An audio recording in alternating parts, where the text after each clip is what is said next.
आदम के बेटे शीश, शीश के बेटे यानस, यानस के बेटे कैनान, कैनान के बेटे मैलाइल, मैलाइल के बेटे ब्यारत। ये अपने बाप का शजरा नहीं, रसूल पाक का शजरा। हाँ, फिर शजरा शान वाला है तो महफिल भी शान वाली होनी चाहिए। हाँ, बस आशिक हों चाहे चार हों। तूफान नूह लाने से आखिर क्या फायदा, एक अश्क ही बहुत है अगर कुछ असर करे। हाँ, मैं हुजूर का शजरा सुना रहा हूँ, फिर इंशाअल्लाह विलादत सुनाऊंगा। बोल दो जरा भाई बंदो, तुम तो छत के नीचे बैठे हो, तुम शामियाने के नीचे हो। जो बाहर बैठे हैं वो रब की रहमत के शामियाने के नीचे बैठे हैं। बस सलामत रखे अल्लाह। बोलते हैं आदम के बेटे शीश, शीश के बेटे यानस, यानस के बेटे कैनान, कैनान के बेटे मैलाइल, मैलाइल के बेटे ब्यारत, ब्यारत के बेटे इदरीस, इदरीस के बेटे मुतवश्शिक, मुतवश्शिक के बेटे लमकनेक नाम, लमकनेक नाम के बेटे नूह, नूह के बेटे साम, साम के बेटे जुलात, जुलात के बेटे शालिक, शालिक के बेटे आबिर, आबिर के बेटे दाता, दाता के बेटे रावा, रावा के बेटे सारू, सारू के बेटे नाखुर, नाखुर के बेटे तारिक, तारिक के बेटे इब्राहिम खलीलुल्लाह, इब्राहिम खलीलुल्लाह के बेटे इस्माइल ज़बीहुल्लाह, इस्माइल ज़बीहुल्लाह के बेटे केदार, केदार के बेटे अवाम, अवाम के बेटे अमल, अमल के बेटे साबित, साबित के बेटे सलमान, सलमान के बेटे रईसा, रईसा के बेटे इलियासा, इलियासा के बेटे हूद, हूद के बेटे हव्वा, हव्वा के बेटे अदनान, अदनान के बेटे मोइद, मोइद के बेटे नदार, नदार के बेटे मुदिर, मुदिर के बेटे इलियास, इलियास के बेटे मुद्रिका, मुद्रिका के बेटे खज़ीमा, खज़ीमा के बेटे किनाना, किनाना के बेटे नदर, नदर के बेटे मालिक, मालिक के बेटे फार, फार के बेटे गालिब, गालिब के बेटे लुई, लुई के बेटे काब, काब के बेटे मुर्रा, मुर्रा के बेटे किलाब, किलाब के बेटे कुसी, कुसी के बेटे अब्दे मनाफ, अब्दे मनाफ के बेटे हाशिम है और हाशिम के बेटे अब्दुल मुत्तलिब है और अब्दुल मुत्तलिब के बेटे अब्दुल्लाह है और अब्दुल्लाह के बेटे मोहम्मद रसूलुल्लाह है।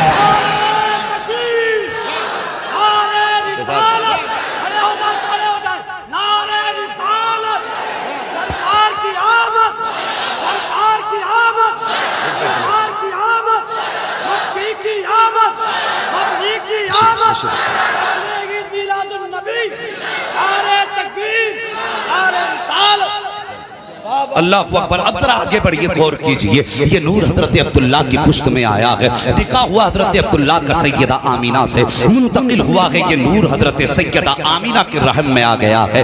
2 माह का अरसा गुजरा है। अल्लाह अकबर, जरा तवज्जो से सुनिएगा। 2 माह का अरसा हुआ है, हुजूर माँ के शिकम में आए हैं। 2 माह के अरसे के वक्त में हजरत अब्दुल्ला सामने बैठे हैं। सैयदा आमीना का चेहरा देख के कहते हैं, मेरी आमीना परदेश जा रहा हूँ। मेरे सरताज कहाँ जा रहे हो? का परदेश जा रहा हूँ। अल्लाह अकबर। इतना सुनना था, वो लायक बीवी थी, फरमाबरदार बीवी थी। मुझे पता तो सही, जिसकी गोद में सैयदुल अंबिया आया हो वो माँ कितनी शान वाली होगी। जिसके घर के अंदर मेरे मुस्तफ़ा की विलादत हुई हो वो बाप कितनी अजमतों वाला होगा। सामने मियाँ बीवी बैठे हैं। जैसी हजरत अब्दुल्लाह ने कहा था, मेरी शरीक हयात परदेश जा रहा हूँ, इतना सुनना था, सैयदा आमीना की आंखें भर आती हैं। रो के कहती है, मेरे सरताज, अभी तो जिंदगी की बहारों के 2 माह गुजरे हैं, मैंने तो अभी जी भर के देखा भी नहीं है। आप साथ छोड़ने की बातें कर रहे हैं। हजरत अब्दुल्लाह कहते हैं, मेरी शरीक हयात, कुछ दिन की बात है, मैं परदेश जा रहा हूँ, वापस आऊंगा, तेरे हाथ की पकी रोटी खाऊंगा, तेरे साथ बैठ कर के प्यार भरी बातें भी होंगी।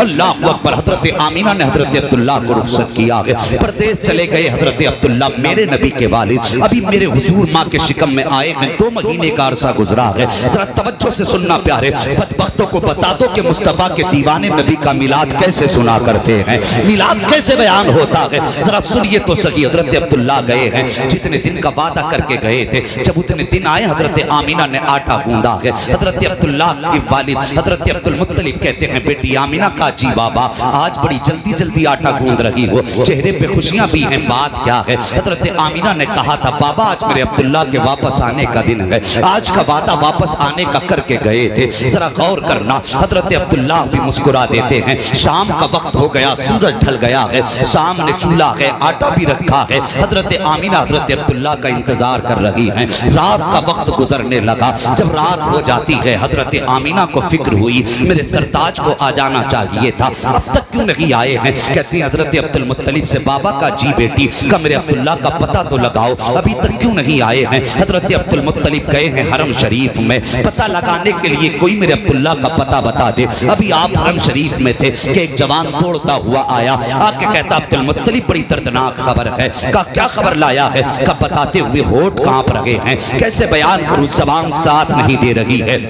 हजरत अब्दुल मुत्तलिब ने कहा था बताओ तो सही बात क्या है? का सुनो, जो अब्दुल्ला तुम्हारे परदेश गए थे, रास्ते में उनका इंतकाल हो गया है, अब वो वापस नहीं आएंगे। इतना सुनना था, बाप के दिल पे बिजलियां गिर जाती हैं। अल्लाह अकबर, कौन है अब्दुल्ला? ये हजरत अब्दुल मुत्तलिब के 10वें सबसे छोटे बेटे हैं। हजरत अब्दुल मुत्तलिब को अब्दुल्ला उतने ही प्यारे थे जितने हजरत याकूब को हजरत यूसुफ प्यारे थे। और यार यूसुफ जुदा हुए हैं याकूब से तो 40 साल में आंखों की बीनाई चली गई है, लेकिन यहाँ सिर्फ जुदाई गायब होने की नहीं थी, बल्कि बेटे का विसाल हुआ है। बिजली गिरी अब्दुल मुत्तलिब के दिल पर, वहीं बैठ जाते हैं। हिम्मत करके घर की तरफ आए हैं, लेकिन घर के अंदर कदम रखने की हिम्मत नहीं हो रही है। ख्याल था अंदर जाऊंगा, आमीना पूछेंगी तो क्या जवाब दूंगा। जैसी दरवाजे पे जाके हाथ लगा के खड़े हुए हैं, इतने में सैयदा आमीना अंदर से आ जाती है। बाप के कदमों की आहट महसूस हुई। कहते हैं बाबा आ गए। इतनी बात सुनी है, हजरत अब्दुल्ला की गर्दन झुकी है। कब हजरत अब्दुल मुत्तलिब की गर्दन झुकी है। कब बताइए तो सही, मेरा अब्दुल्ला आया कि नहीं आया?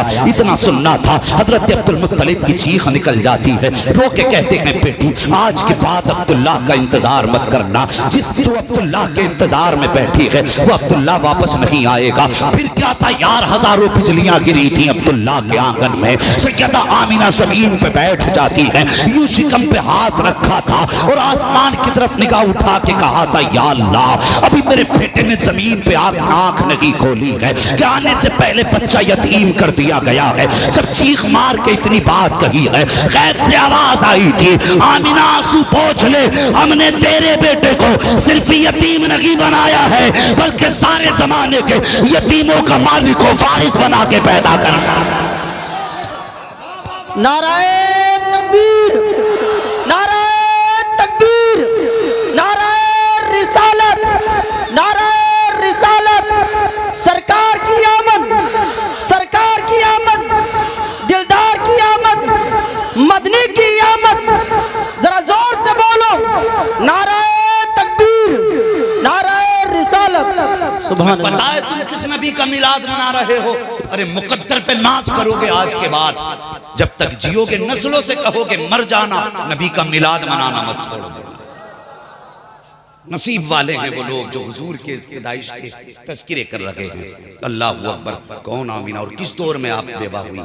जिस दौर में बेवाओं को मनहूस समझा जाता था, जिस दौर में बेवाओं के चेहरे काले करके गधों पे बैठा के घुमाया जाता था, जिस दौर में बेवाओं को शोहर की मौत की वजह कहा जाता था, उस दौर में हजरत आमीना बेवा हुई है। एक दिन हजरत अब्दुल मुत्तलिब खाने काबा में गए, गिलाफ पकड़ा और रोने लग गए। कहते मेरे मालिक, बेटा मेरा गया है, लेकिन मेरे सब्र के लिए 9 बेटे बाकी हैं। मेरे अल्लाह, आमीना का रोना नहीं देखा जाता। वो सुबह भी रोती है, शाम भी रोती है। या अल्लाह, एक ऐसा बच्चा दे जो मेरी आमीना का सहारा बन जाए। ये हजरत अब्दुल मुत्तलिब ने काबे का खिलाफ पकड़ के रो के कहा था। रो के जब इतना कहा, या अल्लाह ऐसा बच्चा दे जो मेरी आमीना का सहारा बन जाए, उसका रोना नहीं देखा जाता। गैब से आवाज आई थी, अब्दुल मुत्तलिब तुम आमीना के सहारे की बात कर रहे हो, हमने तो जमाने का सहारा आमीना की गोद में देना है। हमें तो जमाने का सहारा बना के आमीना के बेटे को भेजना है। अल्लाह अकबर। वक्त गुजरा, गौर करना मेरी बात पे। वक्त गुजरा, 2 महीने का अरसा गुजरा। हजरत आमीना फरमाती हैं, जैसे जैसे वक्त गुजरता गया, हुजूर की अजमतें रोशन होती चली गई, हुजूर की अजमतें आश्कार होती गई। कहने लगी, पहला महीना आया, मुझे किसी ने आके मुबारकबाद दी। दूसरा महीना आया, फिर कोई आया मुबारकबाद देने। तीसरा महीना आया, चौथा महीना आया। फरमाने लगी, हर महीने कोई ना कोई नबी आता रहा। कितने नसीब वाले हैं ओ यार, जरा सोच। हमने तो कभी दुआएं भी नहीं मांगी थी उनकी उम्मत में आने की, हमने तो कभी उनकी राहों में खड़े होकर रास्ता भी नहीं तका उनका, और कभी हमने रो के ये भी तो नहीं कहा था अल्लाह मोहम्मद की उम्मत में पैदा करना। हम नसीब वाले नहीं हैं कि हमने आंख खोली, कान में कारी साहब ने आके कहा मुबारक हो, मदीने वाले का उम्मती बन के पैदा हुआ है। कितने नसीब वाले हैं। अल्लाह अकबर। कभी तारीख पढ़िए, लोगों ने 500 साल हुजूर की राहों में बैठ के उनका इंतजार किया। हजारों साल पहले लोगों ने मुस्तफा की आमद का रास्तों में बैठ के इंतजार किया।